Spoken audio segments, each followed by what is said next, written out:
Hello students, कैसे हैं आप सब लोग। आई होप आप लोग अच्छे होंगे, अच्छे से पढ़ाई कर रहे होंगे। कॉम्प्लेक्स नंबर का जो 2023 में क्वेश्चन आया है, लेटेस्ट क्वेश्चन है ये, और इसको सॉल्व करते टाइम बहुत से मतलब लास्ट स्टेप तक पहुंच जाते हैं, बस एक जो फाइनल आंसर लिखना तो उसमें कन्फ्यूजन हो जाती है। बुक में अगर आप सॉल्यूशन देखोगे थोड़ी सी दिक्कत आ जाती है कुछ बच्चों को, तो इसको अच्छे से डिस्कस करते हैं और इस टाइप के क्वेश्चन देखने को आपको मिल सकते हैं। तो क्या लिखा है पहले समझते हैं। सेट, इसमें देखो तीन चीजें कवर हो रही हैं। सेट, इसमें इनइक्वलिटी भी आएगा और कॉम्प्लेक्स नंबर तो है ही। तो ये तीन टॉपिक हमारे कवर हो रहे हैं इस क्वेश्चन करके। तो मेरा मतलब यहाँ पे टारगेट ये है कि आपका कॉन्सेप्ट जो है वो सारा अच्छे से कवर हो, आराम से चीजें समझते हैं। लिखा एक सेट है और सेट को इस तरीके से डिफाइन करा गया, यानी कि इसमें जो आंसर आपको मिलने वाला है वो हमारा ये सेट हो जाएगा, ठीक है। और वो बोला गया कि set is equal to the interval of this, यानी कि यहां से जो वैल्यू मिलेगी वो इंटरवल इस तरीके से होगा। मान लेते हैं कि अगर हमारा आंसर आया 2,3 इस तरीके से, तो अल्फा 2 हो जाएगा, बीटा 3 हो जाएगा, और फिर हमें finally 24 beta minus alpha find out करना है, ठीक है। तो यहां लिखा है रियल पार्ट ऑफ दिस। अच्छा, अगर मैं आपसे कहूं कोई कॉम्प्लेक्स नंबर है 3 + 2 आयोटा, और मैं बोलूं रियल पार्ट बताओ इसका, तो आप इसका आंसर क्या होगा? 3 तो होगा। रियल पार्ट हम इसको बोलते हैं, तो रियल पार्ट हमारा कितना हो जाएगा? 3 हो जाएगा। तो यहां पे अगर रियल पार्ट 3 है, ठीक है, जो रियल पार्ट है वो अगर हमारा 3 है, तो इसमें लेकिन जो दे रखा है, अच्छा इसमें भी एक कॉम्प्लेक्स नंबर जो जेड है ना, उसका जो रियल पार्ट है वो 3 बता रखा है। तो यानी कोई कॉम्प्लेक्स नंबर जेड है उसको कुछ लेट कर लेते हैं। अच्छा, कॉम्प्लेक्स नंबर हम x + i लेते हैं इन जनरल, ठीक है। तो रियल पार्ट किसको बोलते हो आप? x को बोलते हो ना। तो x आपको 3 दे रखा है, यानी कि इस क्वेश्चन में हमारे पास जो z में x है वो 3 + i हो जाएगा, यानी हमें z के बारे में पता लग गया। अब आपको इसको सॉल्व करना है और इसका रियल पार्ट हमें देखना है कितना है। तो चलो रियल पार्ट बाद में निकालेंगे, पहले इसको सिंप्लीफाई करते हैं। z minus z bar plus z into z bar upon 2 - 3z plus का 5z बार, ठीक है। ये सॉल्व करना पड़ेगा, ये सिंप्लीफाई करना पड़ेगा हमें। अच्छा, z अगर मेरा ये है तो z बार पता है कितना होता है? Conjugate 3 - i। तो अब यहां पे वैल्यू सब्स्टिट्यूट करते हैं, तो z हमारे पास कितना है? 3 + i माइनस ये हमारा 3 - i plus z into z बार, यानी कि 3 + i 3 - i upon 2 - 3 z kilo है 3 + i प्लस 5 इंटू जेड बार है 3 - i। अब यहां पे हमें सिंप्लीफाई करना होगा। तो देखो, जब ये ब्रैकेट ओपन करोगे तो माइनस का 3 आएगा, 3 3 कैंसिल, माइनस और माइनस ये प्लस हो जाएगा, तो i प्लस i 2 i आ जाएगा। यहां पे कितना आएगा? 3 का a + b a - b, a का स्क्वायर माइनस b का स्क्वायर, ठीक है, अपॉन 2 - 3 × 3 9 माइनस का 3 i प्लस का 15 - 5 i। तो कितना आ गया ये? 2 i, 3 का स्क्वायर 9। अच्छा, आयोटा स्क्वायर होगा -1, तो वो माइनस और ये माइनस तो हो जाएगा प्लस, और ये y स्क्वायर है, इतना आ गया ये, अपॉन। अब देखो यहां पे कितना आया हमारा? 2 माइनस का 9 कितना होता है? माइनस का 7, 15 में 7 माइनस करोगे 8 बचेगा, और ये -3 - 5 माइनस का 8 i आएगा। तो फाइनली अगर हम सिंप्लीफाई करें तो ये हमें कितना मिल जाएगा? रियल वाला पार्ट हमारा 9 + y², इसको थोड़ा अलग लिख लेते हैं, और प्लस का 2y लिख लेते हैं, मतलब 2y है ना, तो 2y लिख दिया, अपॉन 8 यहां कॉमन मिल रहा है, तो कितना बचेगा हमारा? 8 अगर हमने कॉमन ले लिया तो 1 - i, ठीक है, यही तो बचेगा। अब नीचे भी कॉम्प्लेक्स नंबर मतलब आयोटा के फॉर्मेट में है, तो हमें क्या करना पड़ता है सिंप्लीफाई करने के लिए? अगर इसको स्टैंडर्ड फॉर्मेट में बनाना है, क्योंकि सीधी सी बात है, अगर आपको रियल पार्ट बताना है इसका तो एक स्टैंडर्ड फॉर्मेट होना चाहिए। स्टैंडर्ड फॉर्मेट कैसा होता है? a + i b या x + i इस तरीके से, नीचे आयोटा का टर्म नहीं होना चाहिए। तो आपको क्या करना पड़ता है ऐसे केस में? अपोजिट साइन से मल्टीप्लाई डिवाइड, यानी कि 1 + i से मल्टीप्लाई, 1 + i से डिवाइड, ठीक है, यही तो करेंगे। चेक कर लो स्टेप, देखो ये -7 था, 15 - 7 8 हो जाएगा, और ये -3 - 8 आइटा वाई हो जाएगा। चलो मल्टीप्लाई करते हैं, 9 का 1 में करेंगे तो 9 वाई, 9 का इसमें करेंगे तो 9 आयोटा वाई। अब वाई स्क्वायर करेंगे तो y square plus iota y cube, फिर 2y का करेंगे तो 2y आयोटा, जब इसमें करेंगे तो 2y square iota square upon 8 bracket a minus B A plus B, A का स्क्वायर माइनस बी का स्क्वायर। ठीक है, तो देखो क्या क्या रिजल्ट आ रहा है यहां से में, एक तो 9 आ रहा है, 9 iota y plus y square plus iota y cube plus 2y iota, iota square -1 होता है तो माइनस का 2y स्क्वायर हो जाएगा। ठीक है, 8 ब्रैकेट 1 का स्क्वायर 1, आयोटा स्क्वायर -1 होता है तो प्लस कर देगा तो 1 + y स्क्वायर आ जाएगा।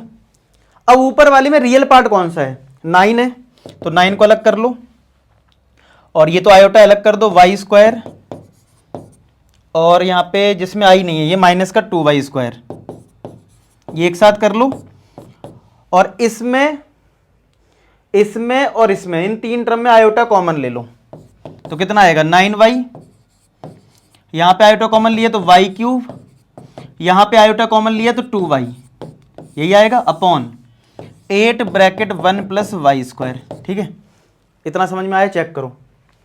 अच्छा क्वेश्चन है, मतलब आपको काफी कुछ कैलकुलेशन करने को मिल रही है, और अभी और भी एक चीज समझनी है इस क्वेश्चन में, जरूरी है। पहले आप इतना देखो, इधर तक आपका सेम आया कि नहीं आया। अब आपको अगर रियल पार्ट बताना है तो पहले आप क्या करेंगे, सेपरेट डिवाइड कर दो, इसमें इससे और इसको इसमें से, मतलब क्या करेंगे हम लोग, सेपरेट डिवाइड।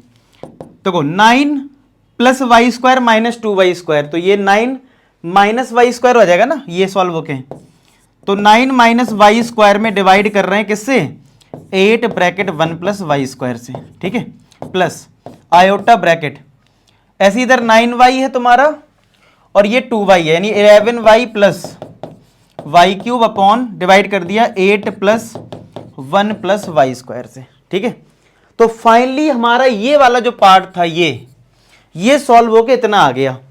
अब आपको जो बताना है वो सेट जो है वो कौन सा है, रियल पार्ट। रियल पार्ट मतलब ये, तो रियल पार्ट तो भैया ये आया ना, हमारा रियल पार्ट जो है वो जो भी हमें ये फाइंड आउट करना था, z - z bar plus z bar upon 2 minus का 3z प्लस का 5z बार, इसका हमारा जो रियल पार्ट आया है वो ये आया 9 - y square upon 8 bracket 1 + y square, ये आया मेरा रियल पार्ट।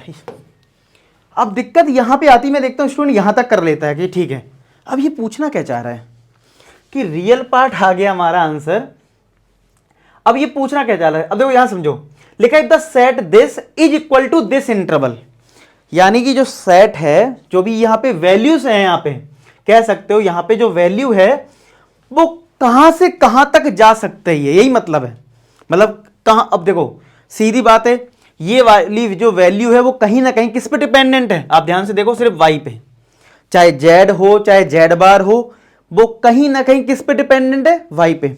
अब यहां पे डायरेक्टली नहीं बोला कि आपको क्या बताना है, लेकिन आपको ये समझना होगा कि आपको ये बताना है कि ये जो कंडीशन दे रखी है ये कहां से कहां तक है, तभी तो इंटरवल दे रखा है।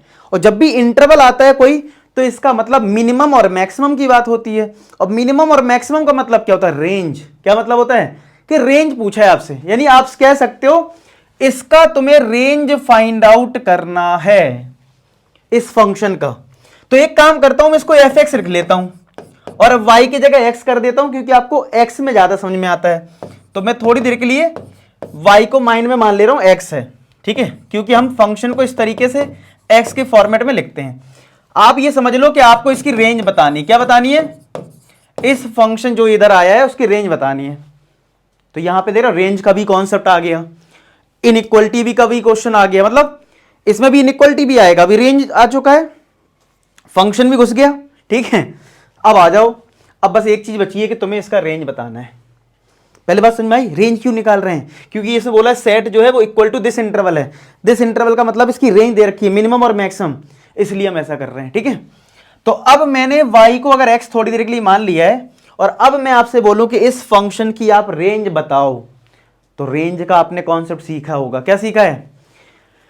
कि fx को एक नया इधर भी x कर लो। रेंज निकालने का तरीका क्या होता है कि fx को y ले लो। अच्छा कंफ्यूज मत हो ना यहां के y से और यहां के y से। ठीक है, आपको मैंने बस ये बोला है कि आपको इसकी रेंज बतानी है। अब रेंज, अब देखो ऑब्जेक्टिव क्वेश्चन है, ठीक है, तो रेंज निकालने का तरीका क्या होता है किसी फंक्शन का? तो मैंने क्या करा, आप जनरली फंक्शन हम किस में लिखते हैं? वेरिएबल एक्स में। तो मैंने सॉल्व करने के लिए थोड़ा एक्स मान लिया। अब ये समझ लो, ये भूल जाओ, ये कॉम्प्लेक्स नंबर का क्वेश्चन है, आपको इस फंक्शन की रेंज बतानी है। तो कैसे बताओगे? एफ एक्स को वाई लेना होगा, ये 8 + 8x² को क्रॉस मल्टीप्लाई करना होगा और x की वैल्यू y के टर्म में निकालनी होती है ना। तो ये आया 8y + 8y(x²) 9 - x²। तो x² इधर लाओ, तो 8y(x² + x² = 9 - का 8y। x² कॉमन लिया तो 8y + 1 9 - का 8y। तो देखो फाइनली x² कितना आ गया? 9 - का 8y upon 8y + 1। Square root कर दो। ठीक है, क्या कर देंगे? अब हम लोग कर देंगे स्क्वायर रूट। ठीक है, तो हमारी x की वैल्यू क्या आ जाएगी? स्क्वायर रूट ऑफ 9 - का 8y अपॉन 8y + का 1। अब आप बताओ इसकी रेंज कैसे निकलती है? आपने सीखा होगा रेंज वाले पार्ट में कि रूट के अंदर वाला पार्ट जो होता है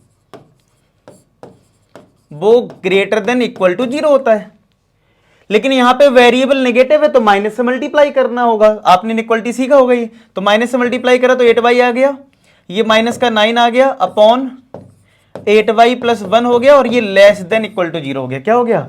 लेस देन इक्वल टू 0। अब इसको सॉल्व कैसे करोगे? अब एक नंबर लाइन ले लो, यहां से y की वैल्यू कितनी आएगी? 9/8। यहां से y की वैल्यू कितनी आएगी? -1/8। Positive negative positive. अब आप बताओ ये लेस देन 0, तो आंसर क्या ये वाला होगा? -1/8 से 9/8।